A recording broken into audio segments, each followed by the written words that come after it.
यदा यदा हि धर्मस्य ग्लानिर्भवति भारत अभ्युत्थानम् अधर्मस्य तदात्मानं सृजाम्यहम्।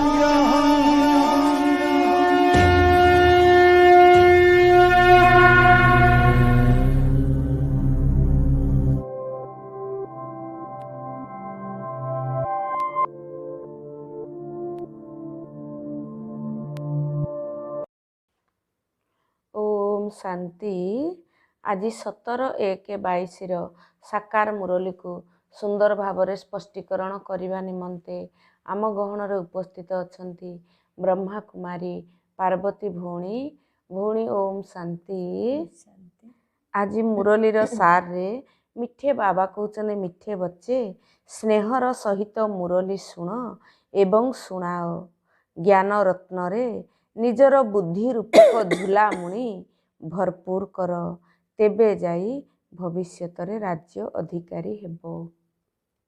बाबा जी कहते बहुत स्नेह रे बाबा को याद करवा एमती नुहे नियम प्रमाण याद करवा बहुत भल पाइबा बाबा को बहुत खुशी कि बाबा को याद करवा ताहले आकर्षण भी आसीबो आउ आम बुद्धि को मध्य ज्ञानर पॉइंट रे भरपूर करवा। बाबा कहते मुरली शुणिले ही आम स्टूडेंट स्टूडेंट हेले ही आम बच्चा हवा बच्चा हेले ही आम वर्षार अधिकारी हो पारिबा। आज प्रश्न रे बाबा कहते शिव बाबा को भोलानाथ कहीं कहा जाइछि कारण शिव बाबा सबु पिला मानकर बिगिड़ी जाइथिबा अवस्था को गोटे सेकेंड रे संशोधन करि देउचंती।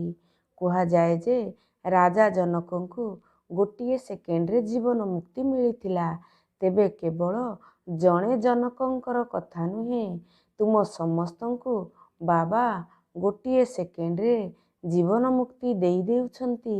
भारतर बिगिड़ी जाइथिबा अवस्था को सजाड़ी देउछंती। दुखी पिला मानंकु सदाकाल पाई सुखी करी देउछंती। सेथि पाई समस्ते तांको भोलानाथ कही स्मरण करुचंती। शंकर को भोलानाथ कुहाजिबो नाही।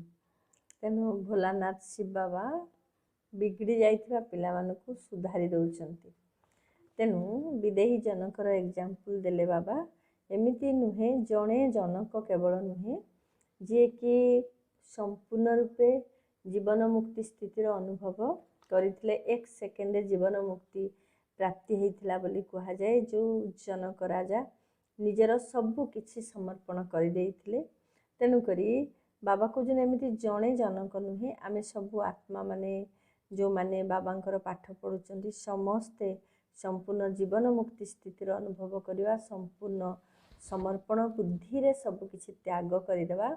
तेणु बाबा समस्त को परिवर्तन कर दउचंती सारा संसार को बदले दउचंती। तेणु बाबा कहउचंती शंकर को तो भोलानाथ कुआ जीवनी ज्योतिर्बिंदु परमात्मा शिव ही भोलानाथ अटंती।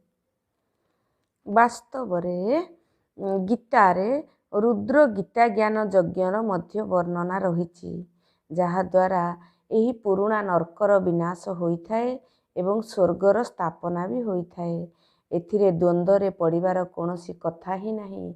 बाबा बुझाइछंती प्रथमे बाबांकर परिचय देबाकु हेबो। बाबा स्वर्ग स्थापनाकारी विश्वर मालिक अटंती। सिए हेउचंती समस्तंकर पिता। पुणी एही लक्ष्मी नारायण हेले विश्वर मालिक। सेमानंकु निश्चिंत शिव बाबा ही राज्य देइथिबे। वर्तमान तो कलिजुग अटे।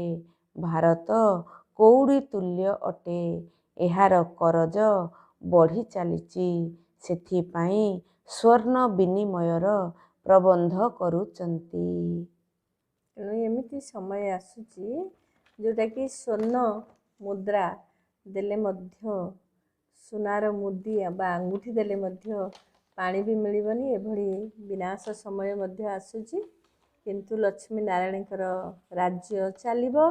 तेणु बाबा कहउचन लक्ष्मी नारायण केबे तो पुरुषार्थ करिथिबे तेणु से प्रकृत रे से पुरुषार्थ करवा समय होउची ବର୍ତ୍ତମାନ ଯେଉଁମାନେ କି ଜ୍ଞାନ ଯୋଗ ଦ୍ୱାରା ନିଜକୁ ସମ୍ପୂର୍ଣ୍ଣ ପବିତ୍ର ବନେଇ ଏଭଳି ରାଜ୍ୟଭାଗ୍ୟ ପ୍ରାପ୍ତ କରିଛନ୍ତି। ଏ କଥା ମଧ୍ୟ ତୁମେମାନେ ଜାଣିଛ, ଗାଳି ତ ଖାଇବାକୁ ହିଁ ହେବ। ଭାରତରେ ଦେବତାମାନେ ମଧ୍ୟ ଗାଳି ଖାଇ ଆସିଛନ୍ତି।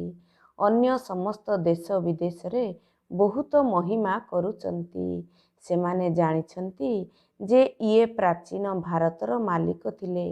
ଏବେ ତୁମେମାନେ ବାସ୍ତବରେ ଦେଖୁଛ, ତୁମମାନଙ୍କ ଭିତରେ ଯେଉଁମାନେ ବିଶାଳ ବୁଦ୍ଧି ଅଟନ୍ତି ସେମାନଙ୍କୁ ହିଁ ଖୁସି ମିଳିବ। ସେହିମାନେ ହିଁ ବିଶାଳ ବୁଦ୍ଧି ଅଟନ୍ତି ଯେଉଁମାନେ ନିଜେ ଧାରଣ କରି ପୁଣି ଅନ୍ୟମାନଙ୍କୁ କରାଇଥାନ୍ତି। ବାବା କହୁଛନ୍ତି ବିଶାଳ ବୁଦ୍ଧି ସେହିମାନେ ଅଟନ୍ତି ଯେଉଁମାନେ ନିଜେ ଧାରଣ କରି ପୁଣି ଅନ୍ୟମାନଙ୍କୁ କରାଇଥାନ୍ତି। ଏପରି ଭାବ ନାହିଁ ଯେ ସେହି ସତ୍ସଙ୍ଗକୁ 5-10 ହଜାର ଲୋକ ପ୍ରତ୍ୟହ ଯାଉଛନ୍ତି। ଏଠାକୁ ତ ଏତେ ସଂଖ୍ୟାରେ ଆସୁନାହାନ୍ତି। ଭକ୍ତି ତ ବୃଦ୍ଧିକୁ ନିଶ୍ଚିନ୍ତ ପାଇବ। ସେମାନଙ୍କ ମଧ୍ୟରୁ ହିଁ ଏହି କଲମୀ ଲାଗି ଚାଲିବ।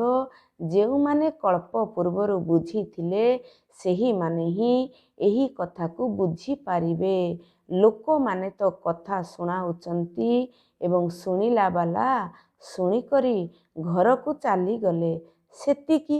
ଏଠାରେ ତ କେତେ ପରିଶ୍ରମ କରିବାକୁ ପଡ଼ିଥାଏ।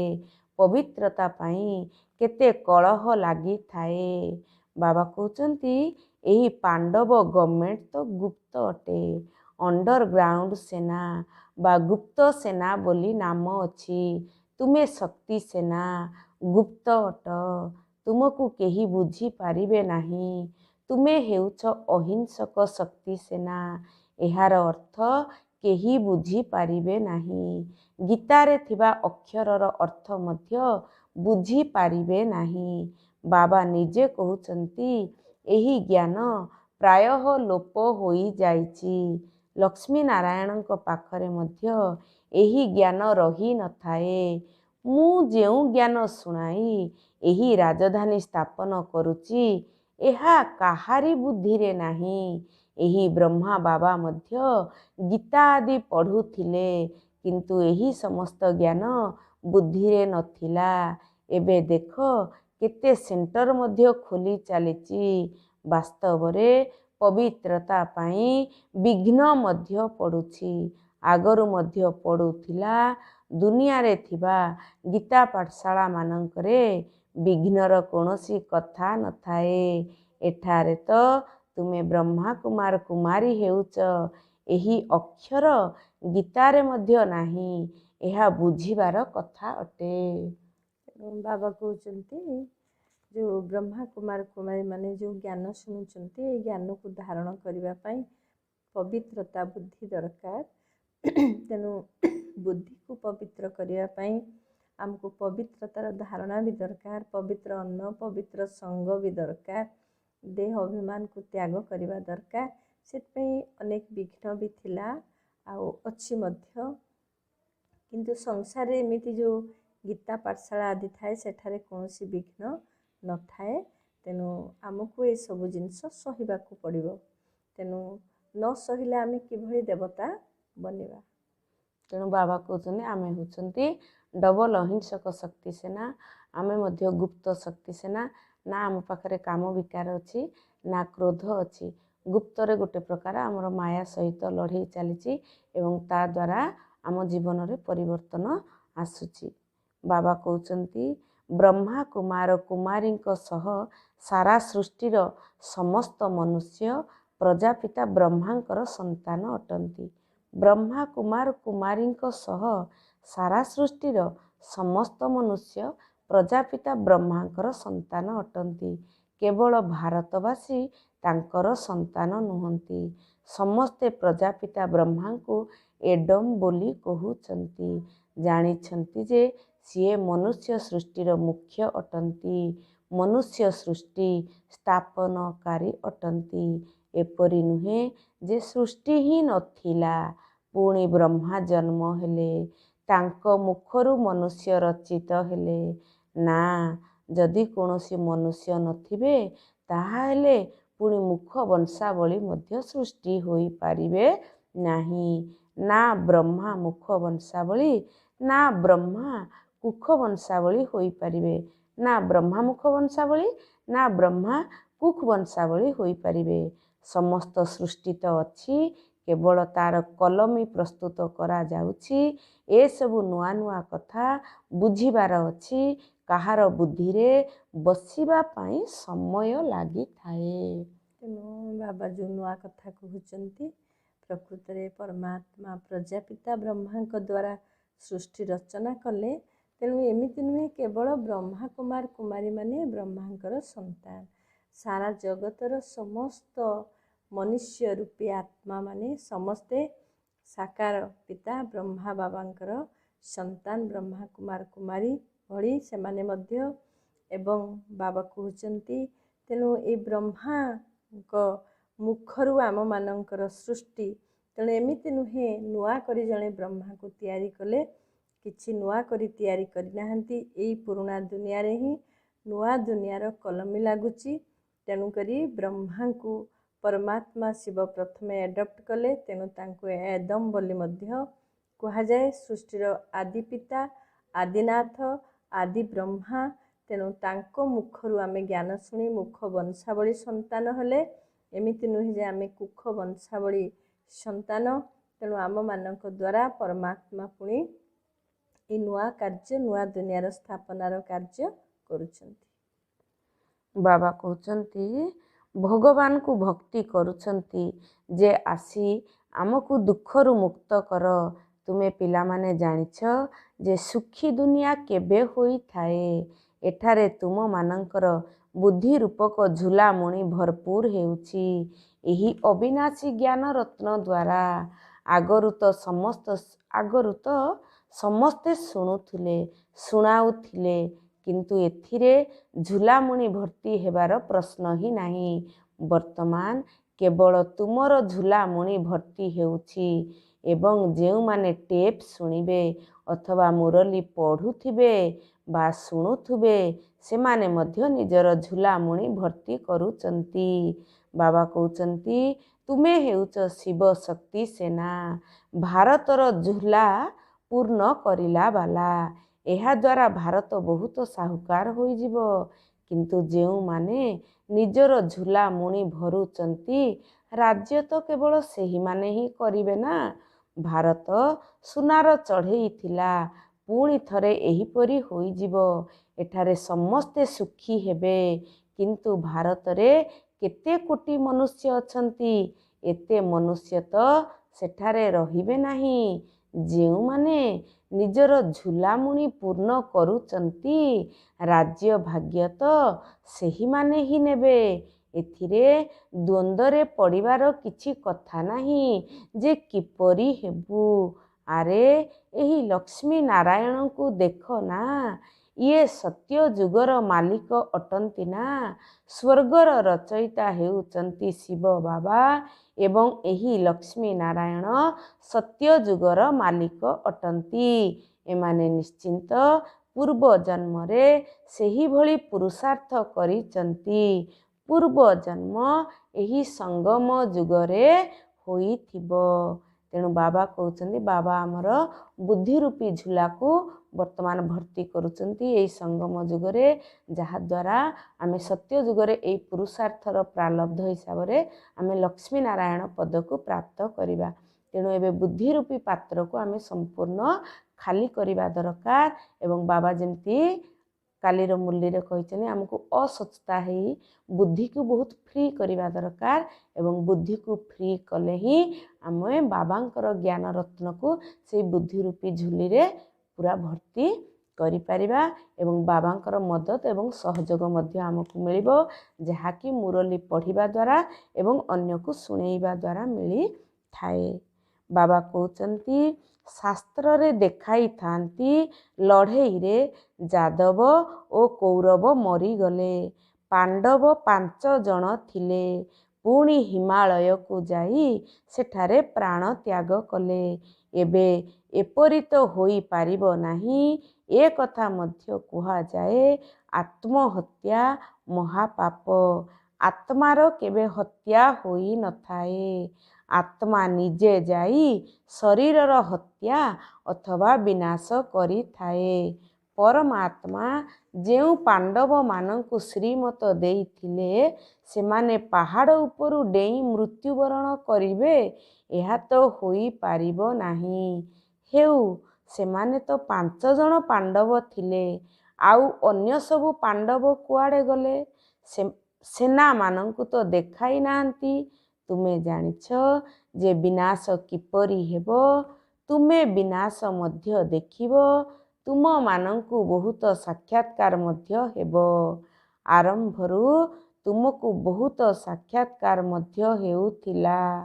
କେବେ ଲକ୍ଷ୍ମୀଙ୍କୁ, କେବେ ନାରାୟଣଙ୍କୁ ନିମନ୍ତ୍ରଣ କରୁଥିଲେ। ସେତେବେଳେ କେତେ ସାକ୍ଷାତକାର ହେଉଥିଲା। ପୁଣି ଅନ୍ତିମ ସମୟରେ ଯେବେ ହାହାକାର ହେବ, ତେବେ ପୁଣି ତୁମକୁ ସାକ୍ଷାତକାର ହେବ।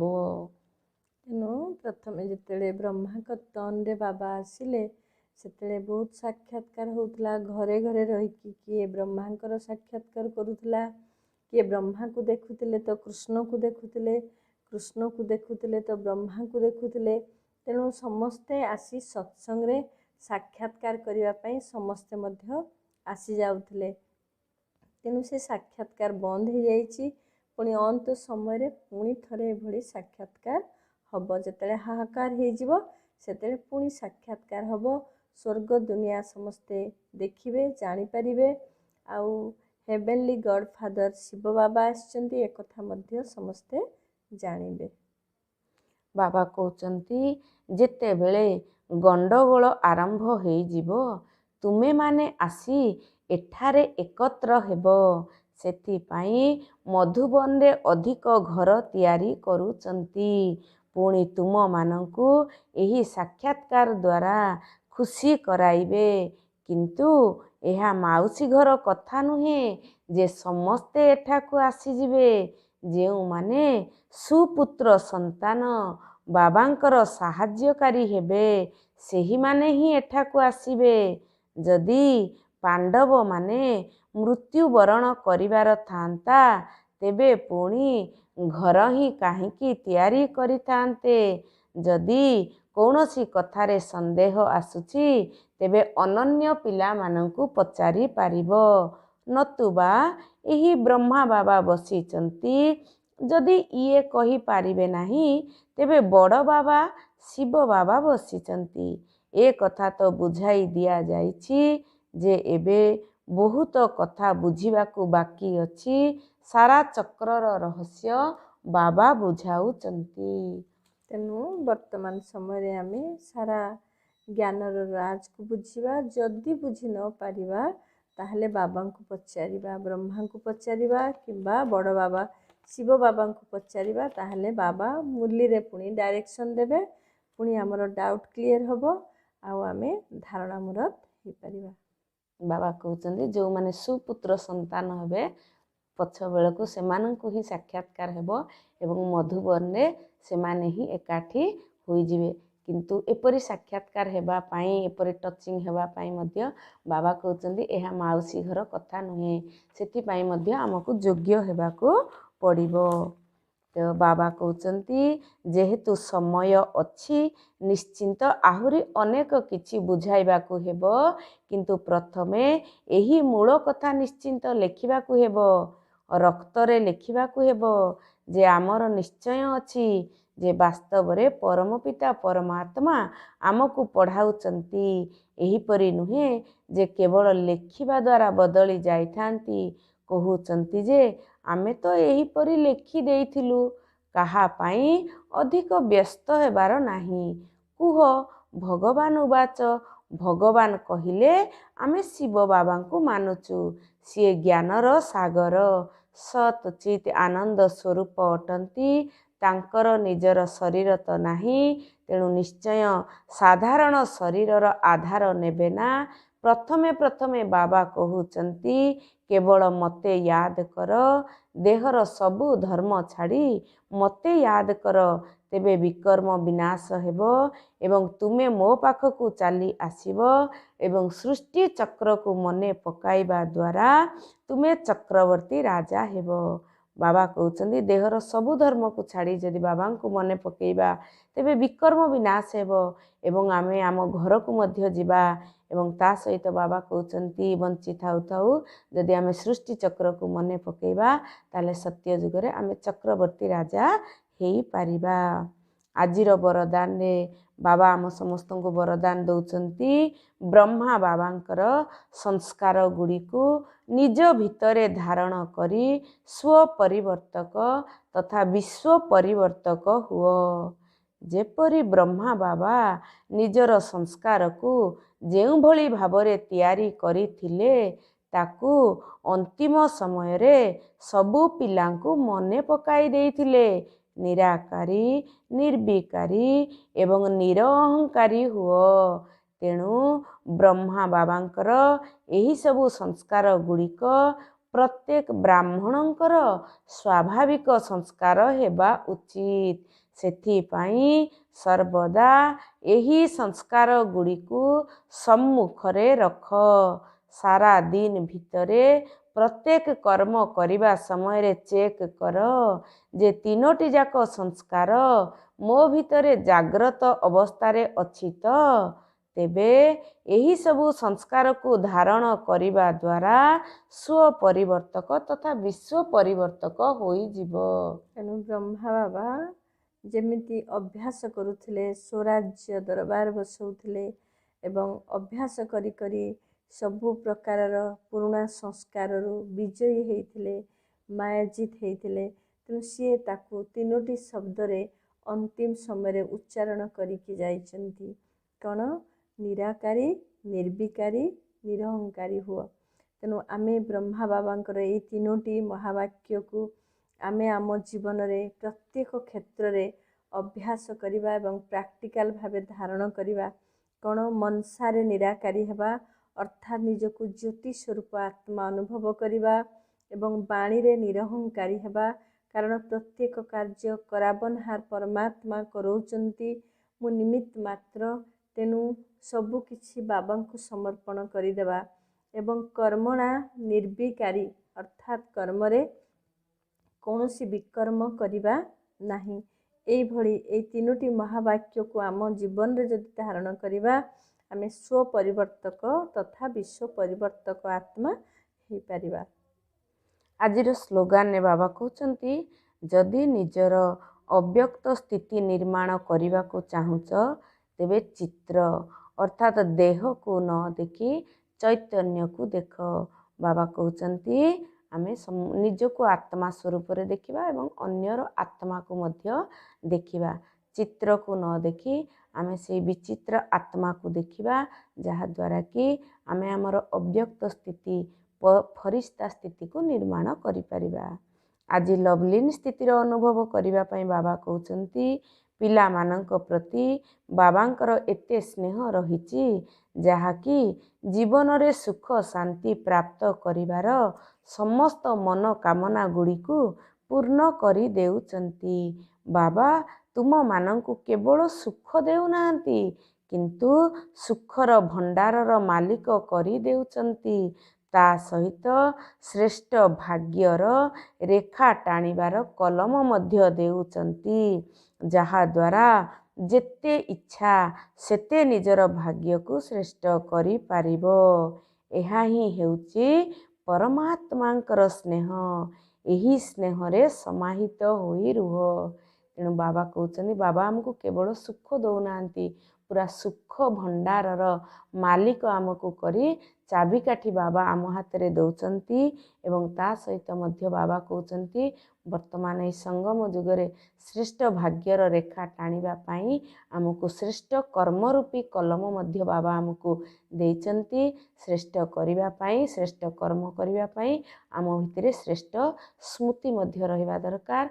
श्रेष्ठ स्मृति आसीबा पाई प्रत्येक दिन बाबा जो ज्ञान आमको सुनाउचन्ति मुरली आधार रे तार मध्य आमे मनन चिंतन करिबा दरकार जहा द्वारा आमे लवलीन स्थिति रे स्थित होई पारिबा।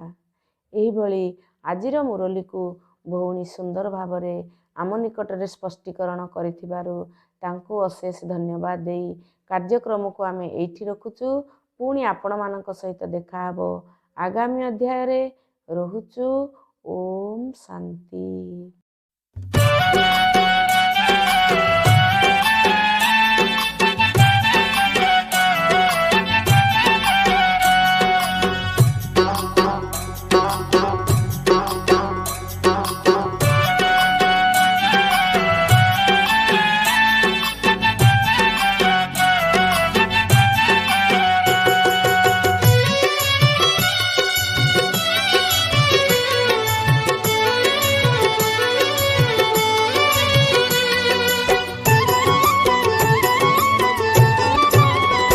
ମୋ ଭାଇ ଶୁଣ,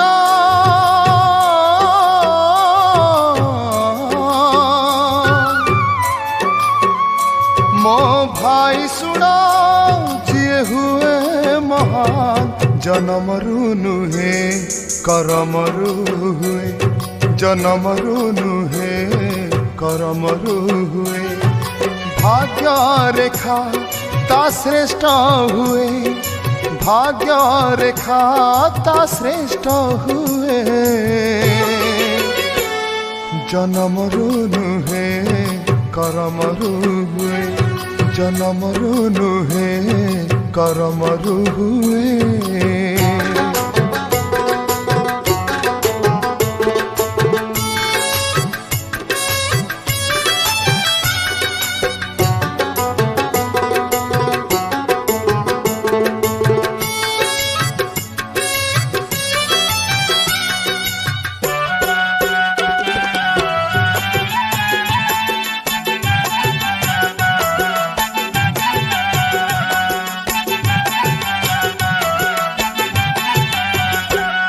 वेद शास्त्र पढ़ी कि अरजिला, जीवने जदि काहाकु सुख न देला।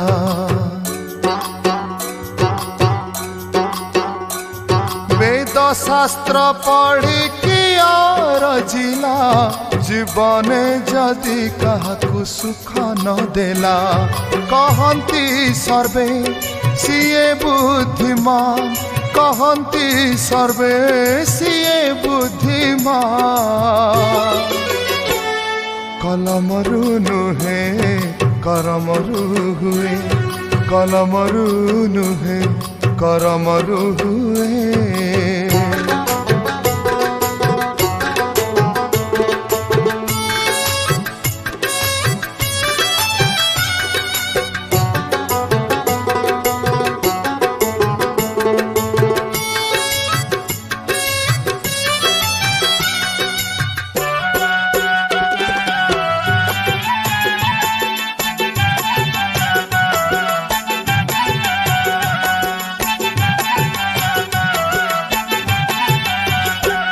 निर्भय हेले सत्य पथरे चले, आशीर्वाद पाई से सुखरे झूले।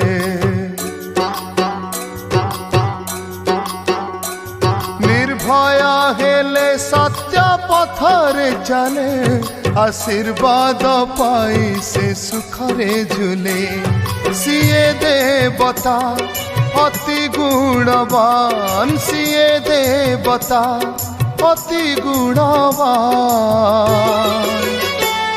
धर्मरु नुहे करमरु हुए, धर्मरु नुहे करमरु हुए। मो भाई सुना,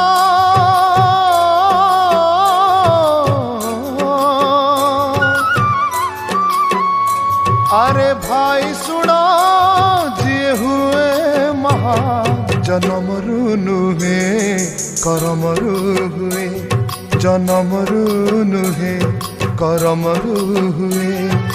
भाग्य रेखा ता श्रेष्ठ हुए, भाग्य रेखा ता श्रेष्ठ हुए। जन्मरु नुहे करमरु हुए, कलमरु नुहे करमरु हुए। धर्मरु नुहे करमरु हुए, जन्मरु नुहे करमरु हुए।